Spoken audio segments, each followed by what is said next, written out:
Welcome back to the channel, ladies and gentlemen. This is Business Connect. My name is Roy. If this is your first time on our channel, this is Business Connect, and here we talk about things happening here in China, especially the things that affect foreigners and especially foreign students. So if this is your first time and you're interested in content like that, hit that subscription button so that each time we bring to you amazing content like this, you will be notified. Well, if you've noticed, we got a new mic. I got some feedback from my amazing subscribers that my sound quality was not really the best. So that's why I decided to invest in a new microphone. So let me get your comments at the comment section below. What do you think about our new sound? Is it better? And what do you think about it? Anyway, that's not the objective of our video. Today you can see I'm dressed in something very warm because the past few days in China has been very cold, and people say it's the harshest snowstorm that has happened in China, especially in the northern part of China, in the past 10 years. Anyway, that's not the objective of our video today. Welcome back. So the objective of our video today is to decode a lot of rumors that's going on as far as the return of international students is concerned.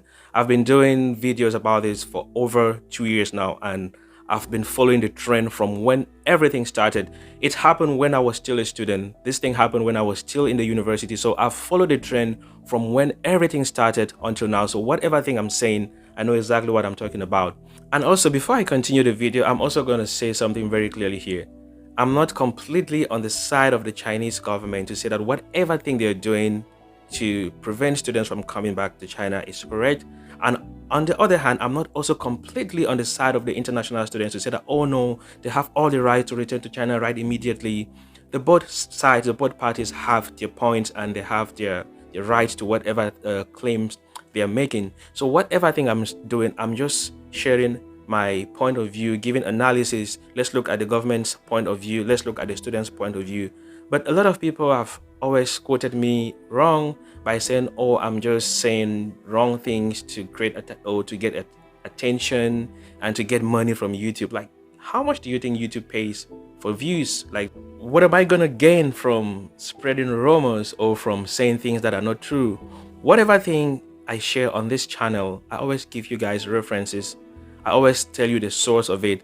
And if you've noticed, I always give my sources from credible institutions, like from government sources or from very high reputable media sources. I don't just pick stuff from the social media or from YouTube or pick stuff from WeChat or WhatsApp groups, and then I just start telling people, yes, students will come to China next week or in a few weeks and so on.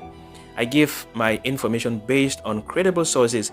If I see some reputable media sources saying something, I share, I talk about that. If I see some reputable media platforms talk about something, I tell the students. And if I see the government media talk about something, I even say it with more precision because I know that this is a fact. Yeah, even when I share visa updates for the different months and so on, I always give you guys the source. And if you go to the source, you're going to see that this media platform is a credible media platform. This government site is a credible site. So you have to take it seriously. But when people just share information without giving a source, without seeing any credible signatures to it, you have to take that with a pinch of salt. Anyway, I always say that there is no smoke without fire, which means that when something starts as rumors, eventually it might become the truth, but you always have to take it with a pinch of salt. So the first one we're going to talk about is the news that is saying students from Dongke Kunshan University will return maybe in a few weeks or so. When I heard about this news, the first thing I went to my research table and started searching the different media platforms to see if any credible media has talked about it. Let me compare it with the case of the students from the GTSI University in Shenzhen. When we heard about the news of students from that university returning, I went online, and even on the university website, you could see either that they are welcoming new students, and every media platform in China was talking about it, that students from this university are returning, and you could see pictures of the students returning. You could see like the different media platforms were talking about it. But with the case of this Dongke Kunshan University, when I heard about the news, I went to the university website.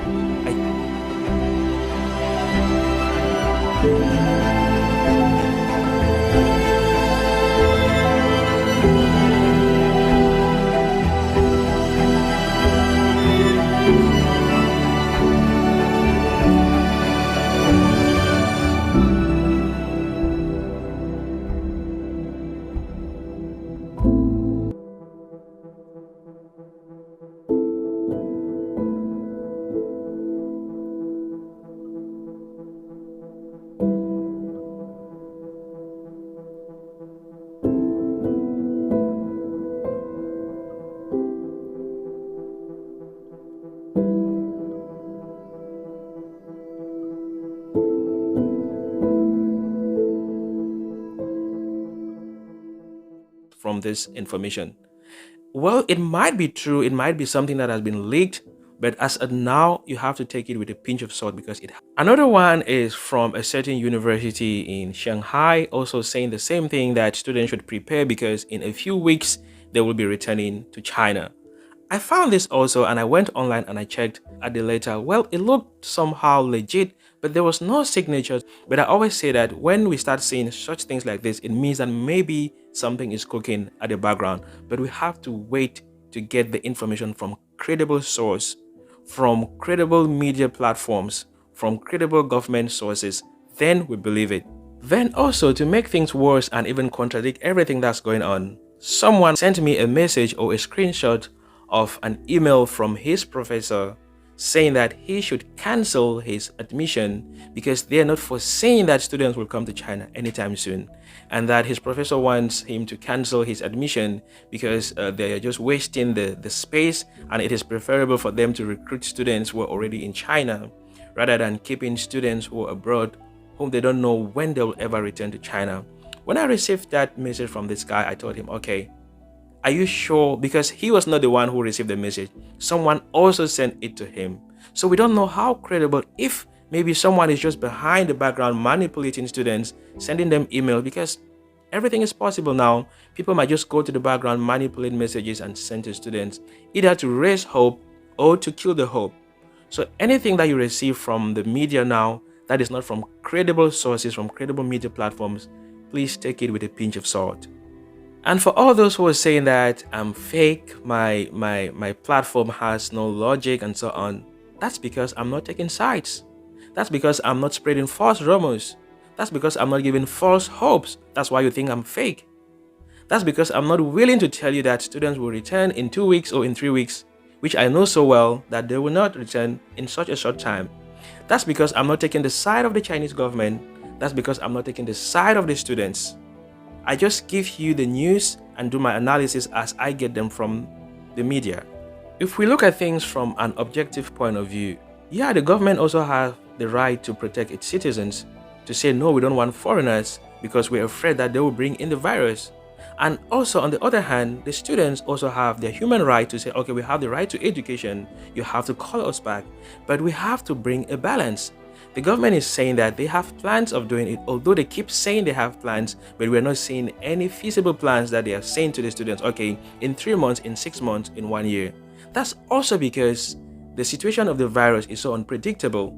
So that's why it's very hard to take sides to support the government or to support the students. That's why I try as much as possible to bring the news from the side of the government, to bring the news from the side of the students. But because I cannot really give advice to the government because I'm not a diplomat or a professional in diplomacy, at least I'm a student. I've once been a student and I'll always be a student. I can always give my advice to the side of the students and tell them, be patient, continue your online classes and so on, because I'm also at their level. That notwithstanding, we know that things will definitely change. Students will definitely be able to return to China.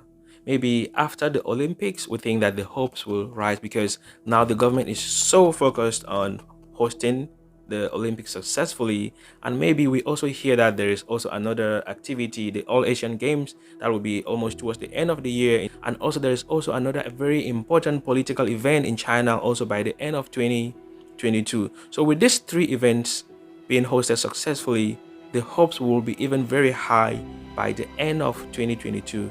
And also with the outcome of how the virus keep mutating and so on, all this put together, we think that by the end of 2022, students would have known exactly what their stands are. As a student out of China, once you receive information on the social media about your return, at least give it a few days to see if other medias will talk about it. For example, if someone just pops up with a screenshot and says about something, give it a few days. If that is a credible information, within 2, 3, 4 days, other medias will start talking about it. Other platforms will start talking about it. And that is when you think this information is credible. But if something just pops up today and then you just raises your hope that we're returning to China in a few weeks, that might just give you false hope. This is Business Connect. If you like what we're doing on the channel, give us a thumbs up, share the video with someone, and if you have any concerns, let us know in the comment section below.